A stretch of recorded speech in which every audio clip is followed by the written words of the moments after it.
morning guys. Good morning. Ngayon guys, meron tayong magandang balita na dapat nating pansinin at huwag baliwalain kasi importante ito sa atin mga senior citizens. Tungkol to sa AKOP, ay yung bagong annual confirmation of pensioners. Basahin narito na ang bagong guidelines at procedure para sa annual confirmation of pensioners. Laging tandaan, your birth month is your AKOP month. Yan guys, bagong mga guidelines at procedures para sa annual confirmations pensioner. Yan guys, yung birthday yun ang AKOP day. Kaya panoorin natin to guys. Ito ang annual ko. Narito ang mga paraan at dokumento kailangan sa pag-comply sa annual confirmation of pensioners AKOP program. Yan. Ito, number 2. AKOP sa pamamagitan ng personal appearance. Pamagitan ng personal appearance.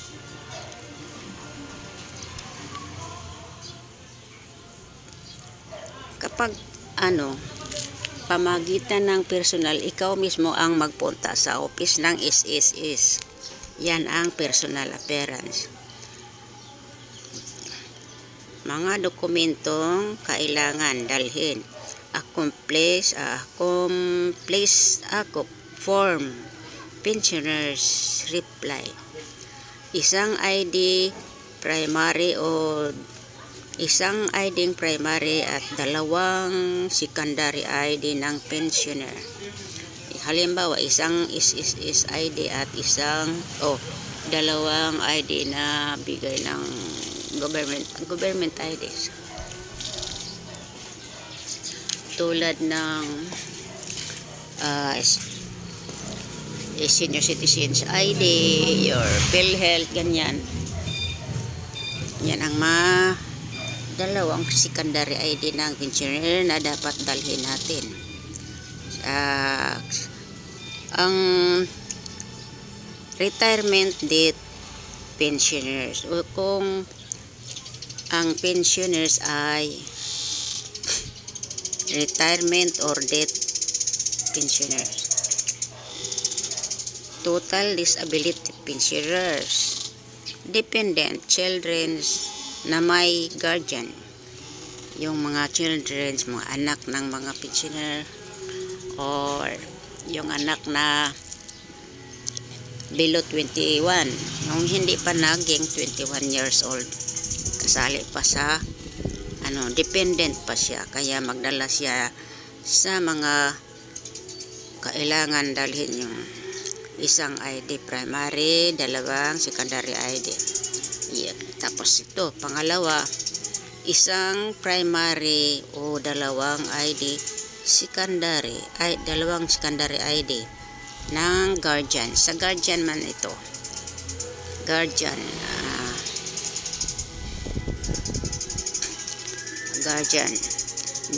ng dependents or nag-alaga ng dependents or anak nag-aalaga. Kunwari, yaya or kapatid or ID ng dependent lang ang dalhin. School ID ng dependent. Tapos medical document na sumusuporta sa disability benefit. Kung may medical document na sumusuporta, yun ang dalhin. Tapos sunod, kung walang ID, ipakita ang birth certificate. Kung wala daw ID, birth certificate na lang ang dalhin. Ang mga dokumentong nabanggit ay dapat isumite or isubmit sa SSS, sa Member Service Section, MSS. Yan, doon isubmit. Ito ang pangalawa. Pangalawa to, Ito naman ang pangatlo. Pangatlo, akop sa pamamagitan ng kinatawan o representative. Yung kung hindi makapunta ang pensioner, ang ano na lang, ang representative na lang. Halimbawa, meron siyang representative. Ang kanyang representative ay yung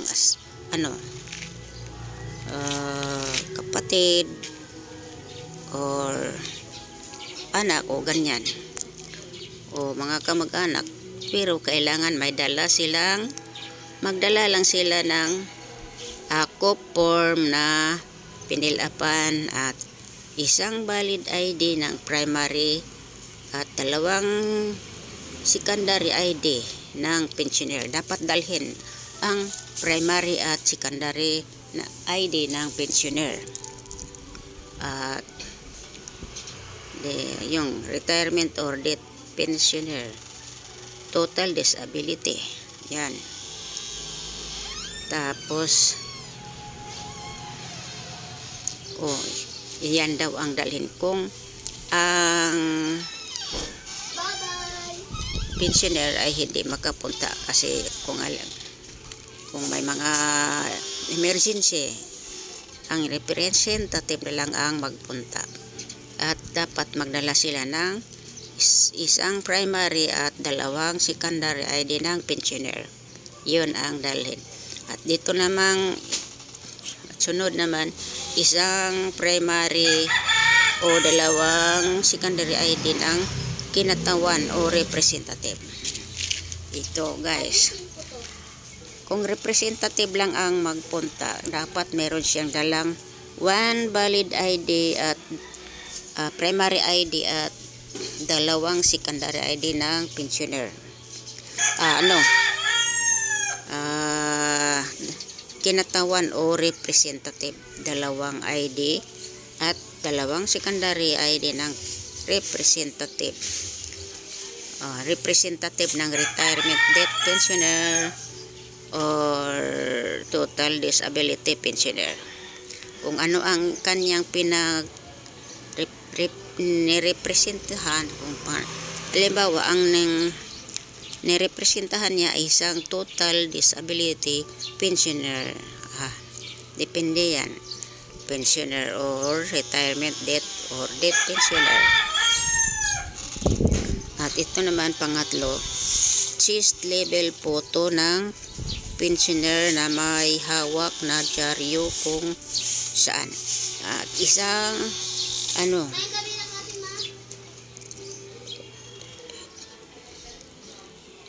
chest level photo ng pensioner na may hawak na dyaryo. Picturean mo ang pensioner tapos pahawakin mo siya ng dyaryo na may pitsang present calendar, yung halimbawa yung bagong kalendar, para malaman na iyan ay hindi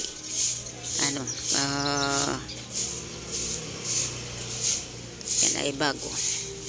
Tapos ang headline at pitsa ng pagkakalathala ay malinaw na nakikita. Kailangan ang headline or pitsa ng pagkalathala ay malinaw na makikita. Yan guys. At may background na news crawler ticker sa TV na nagpakita ng news headline at pitsa. Medical document na sumusuporta sa disability benefit. Yan guys. Yan ang mga kailangan dalhin kapag nag-akop sa pamamagitan ng kinatawan o representative. Yan ang dapat dalhin ng representative. At pang-apat guys, ito pang-apat, akop sa pamamagitan ng email. Kung i-email nyo lang, di na kayo magpunta, mag-email na lang.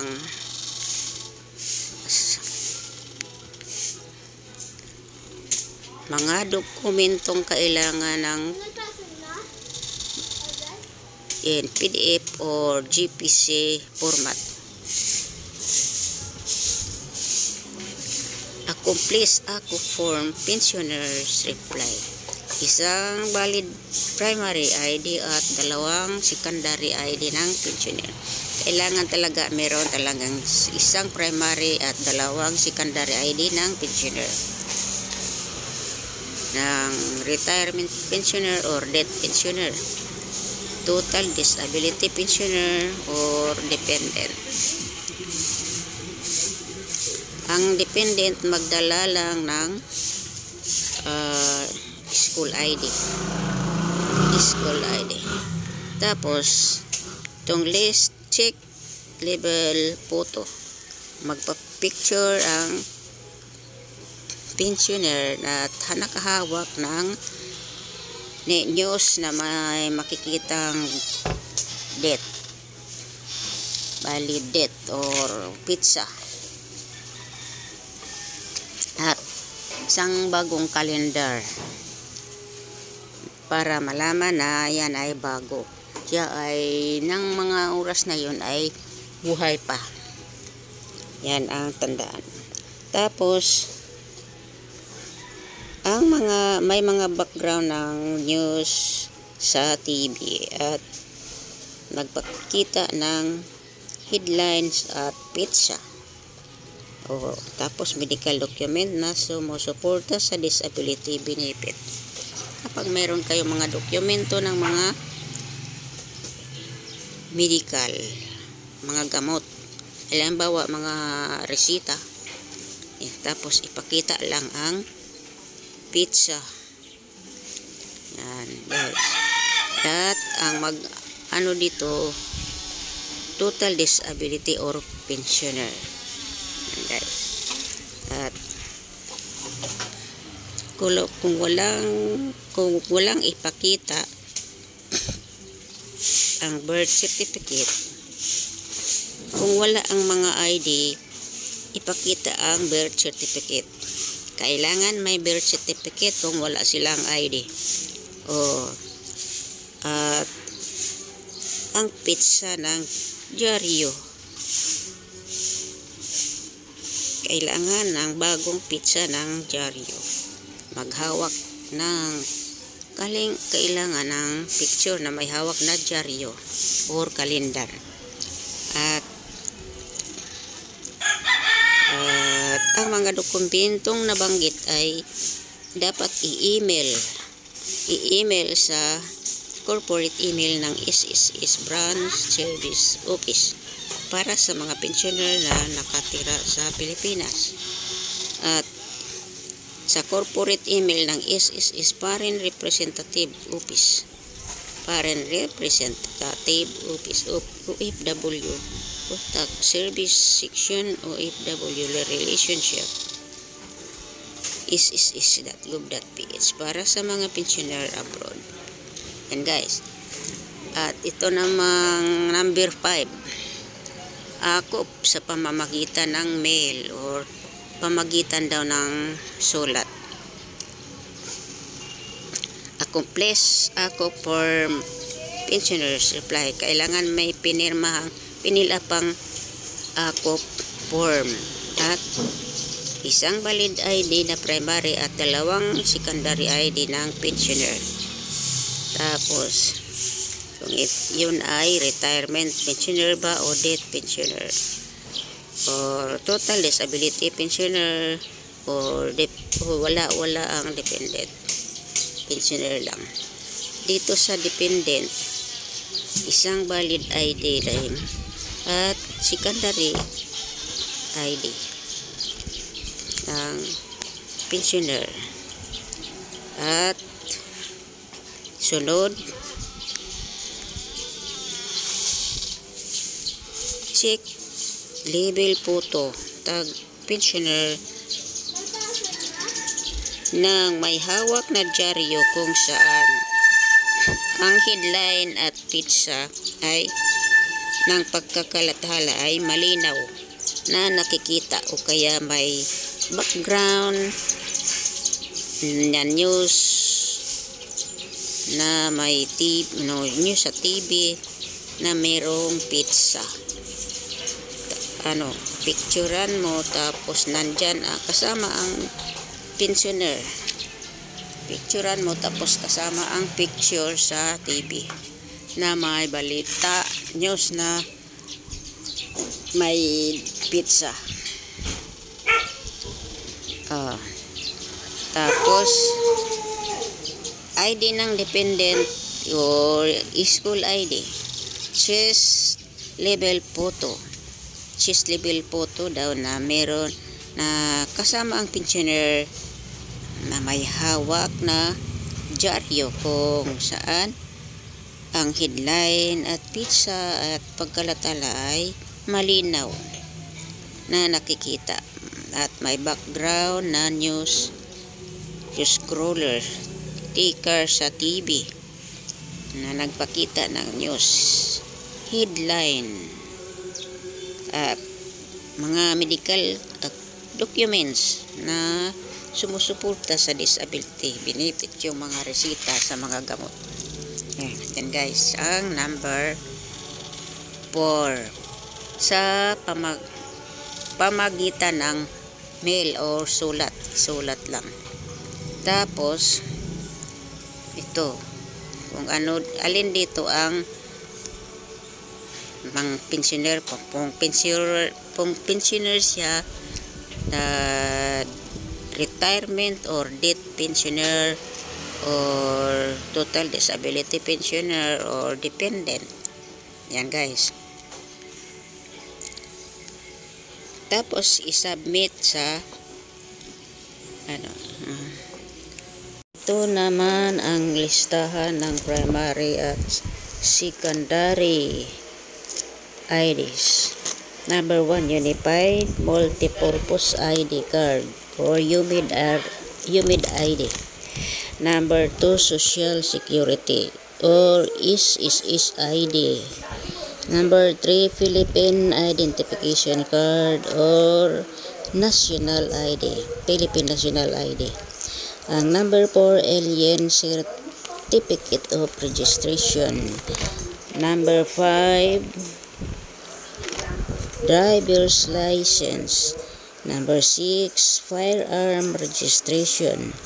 Number 7, License to own and possess firearms. Number 8, National Bureau of Investigation or NBI ID. Number 5, Passport.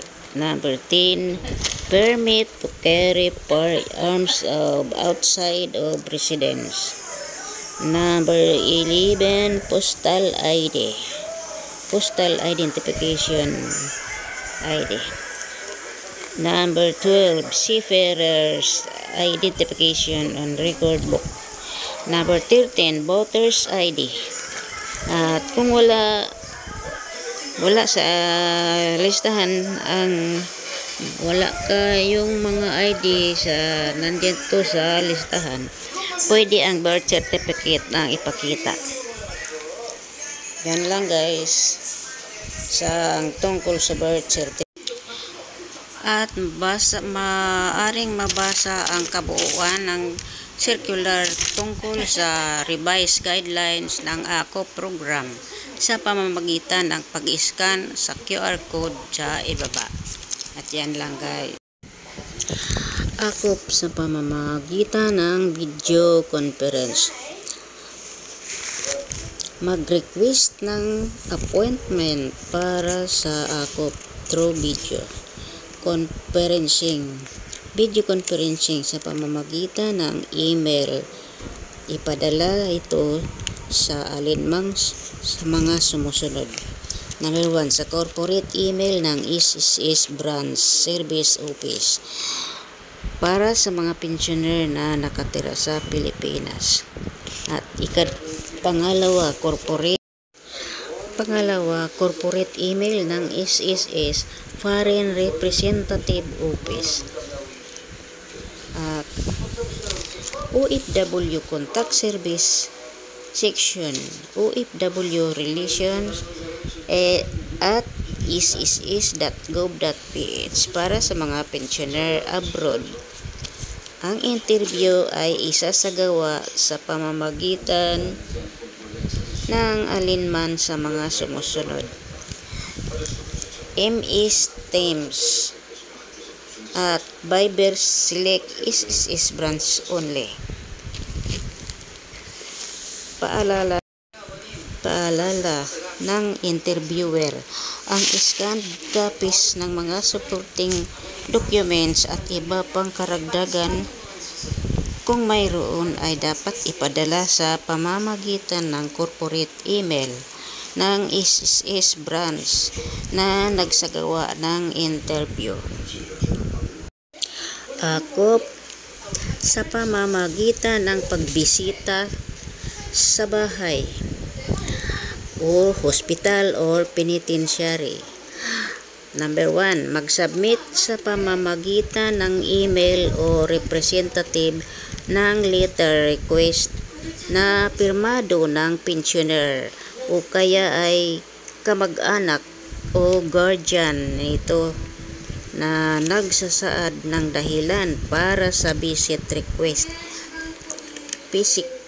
Example, pisikal ng kondisyon na ang pensioner hindi makapagsalita ang pensioner o wala sa maayos sa pag-isip ang pensioner.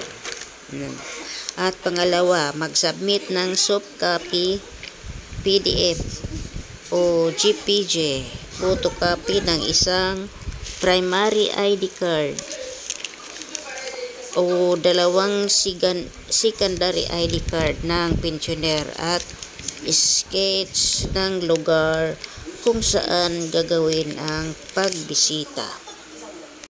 Hanggang dito na lang guys, at thank you for watching and don't forget to like and subscribe my channel. Sana maintindihan sa lahat kung ano man ang aking mga sinasabi. Thank you.